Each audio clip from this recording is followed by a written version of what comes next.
جو لوگ کافر ہیں ان کا اعتقاد ہے کہ وہ دوبارہ ہرگز نہیں اٹھائے جائیں گے۔ کہہ دو کیوں نہیں، میرے پروردگار کی قسم تم ضرور اٹھائے جاؤ گے، پھر جو کام تم کرتے رہے ہو وہ تمہیں بتائے جائیں گے، اور یہ بات اللہ کو آسان ہے۔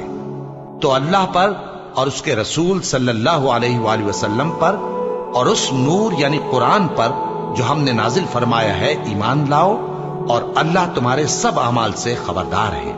جس دن وہ تم کو اکٹھا کرے گا یعنی حشر کے دن،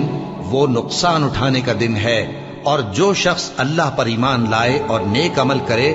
وہ اس سے اس کی برائیاں دور کر دے گا اور جنت کے باغوں میں جن کے نیچے نہریں بہ رہی ہیں داخل کرے گا، وہ ہمیشہ ہمیشہ ان میں رہیں گے، یہی بڑی کامیابی ہے۔ اور جنہوں نے کفر کیا اور ہماری آیتوں کو جھٹلایا وہی اہل دوزخ ہیں کہ ہمیشہ اس میں رہیں گے، اور وہ بری جگہ ہے۔